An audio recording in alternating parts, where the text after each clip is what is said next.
विरोधी पक्षाने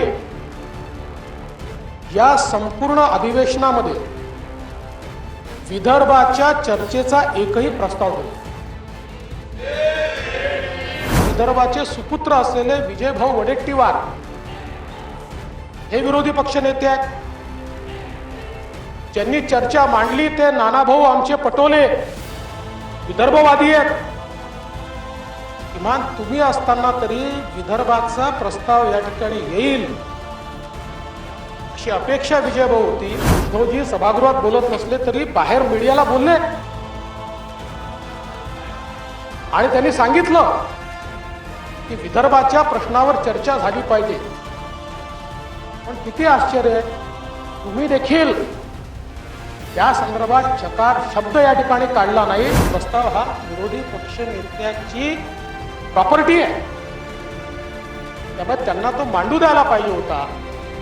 पण मला असं वाटतं की जसं पक्षामध्ये देखील तुमच्यावर अन्याय होतोय विजयभाऊ, दोघात बसून ठरवा कोण बोलायचं। अध्यक्ष बसून ठरवायचं काही कारण नाही। आमचं अंडरस्टँडिंग खूप चांगलं आहे, कसं पुढे बोलायचं ते कळतं आम्हाला। तो अधिवेशन संपणार आहे, त्यांनी सांगायला पाहिजे होतं अध्यक्षाला की आम्हाला अंतिम आठवडा प्रस्ताव द्यायचा नाही। वेगळं इकडं बोलायचं, बाहेर वेगळं बोलायचं, हे धंदे बंद करा। खरं म्हणजे ज्यांनी प्रस्ताव मांडला ते आता नानाभाऊ आमची या ठिकाणी नाहीत। पण मला एका गोष्टीचं आश्चर्य वाटतं,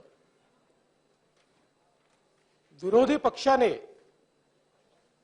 या संपूर्ण अधिवेशनामध्ये विदर्भाच्या चर्चेचा एकही प्रस्ताव दिला नाही। खरं म्हणजे माझी अपेक्षा होती की अंतिम आठवडा प्रस्तावात तरी विरोधी पक्ष, आणि जर तुम्ही नागपूरच्या अधिवेशनाचा इतिहास काढून बघितला तर किमान अंतिम आठवडाचा जो प्रस्ताव असतो हा विदर्भात तरी विदर्भाच्या चर्चेचा विरोधी पक्षातर्फे दिला जातो।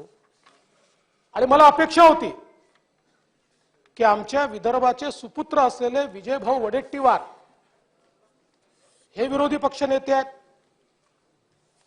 ज्यांनी चर्चा मांडली ते नानाभाऊ आमचे पटोले विदर्भवादी आहेत। किमान तुम्ही असताना तरी विदर्भाचा प्रस्ताव या ठिकाणी येईल अशी अपेक्षा विजयभाऊ होती।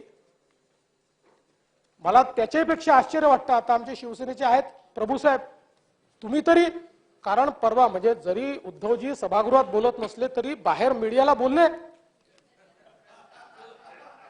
आणि त्यांनी सांगितलं की विदर्भाच्या प्रश्नावर चर्चा झाली पाहिजे। पण किती आश्चर्य आहे, तुम्ही देखील त्या संदर्भात चकार शब्द या ठिकाणी काढला नाही। म्हणजे उद्धवजी नाही ऐकत, अच्छा, मग उद्धवजींना सांगतो तुमचं ऐका म्हणून। अंतिम आठवडा प्रस्ताव हा विरोधी पक्ष नेत्यांनी मांडायचा असतो, तो त्यांचा एक प्रकारे अधिकार आहे।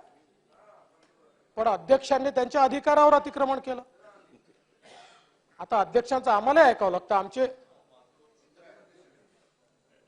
आमचे बावनकुळे साहेब आमचे अध्यक्ष आहेत, ते सांगतात मला ऐकावं लागतं। तसं माननीय नानाभाऊंनी खरं म्हणजे अंतिम आठवडा प्रस्ताव हा विरोधी पक्ष नेत्याची प्रॉपर्टी आहे, त्यामुळे त्यांना तो मांडू द्यायला पाहिजे होता।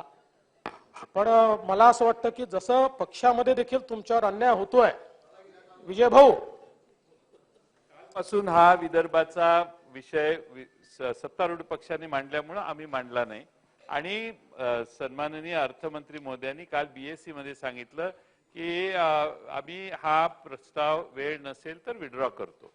आता अध्यक्ष मध्ये अजून हाऊस सभागृह संपलेलं नाही, त्यामुळे ऑर्डर ऑफ द डे मध्ये आजही आहे आणि त्याची चर्चा होणार आहे असं गृहीत धरून आम्ही सगळे बसून आहोत। आणि तो आता चर्चा होणारच आहे सभागृहात, तुम्ही मांडला किंवा आम्ही, तुम्ही जो विषय मांडला, आता 10 दिवसाचं अधिवेशन घ्यायचं आणि तिकडून 2 प्रस्ताव इकडून 1 प्रस्ताव किंवा इकडनं 2 प्रस्ताव तिकडे 1, एवढ्या लिमिटेड काळात, म्हणून आम्ही म्हणत होतो की 1 महिना अधिवेशन घ्या, नागपूरचे आम्हाला हवा जास्ती दिवस हे करण्यासाठी द्या। आणि आपण 2 मिनिटं, माझं झालेलं नाही, दोघात बसून ठरवा कोण बोलायचं। बसून ठरवायचं काही कारण नाही. आमचं अंडरस्टँडिंग खूप चांगलं आहे. कसं कोणी बोलायचं ते कळतं आम्हाला. अध्यक्ष महोदय, यामध्ये काल कामकाज सल्लागार समितीमध्ये त्याच्यामध्ये वेळ तिथं कमी होता. अंतिम आठवडा प्रस्ताव काल आला, त्यावेळेस विरोधी पक्षाला कळलेलं होतं की बाबा अधिवेशन संपणार आहे. त्यांनी सांगायला पाहिजे होतं अध्यक्षाला की आम्हाला अंतिम आठवडा प्रस्ताव द्यायचा नाही. वेगळं इकडं बोलायचं, बाहेर वेगळं बोलायचं, हे धंदे बंद करा. आणि अध्यक्ष महोदय, दुसरं त्याच्यामध्ये एकनाथराव शिंदे, देवेंद्र फडणवीस, आम्ही सगळ्यांनी ठरवलं की विदर्भाच्या बद्दल उत्तर तर आलंच पाहिजे, तो विदर्भाचा अधिकार आहे. म्हणून आम्ही विधान परिषदेमध्ये प्रवीण दरेकर साहेबांना सांगितलं की तिथं तुम्ही विदर्भाचा प्रस्ताव मांडा. आज सकाळी त्यांनी तो मांडलाय.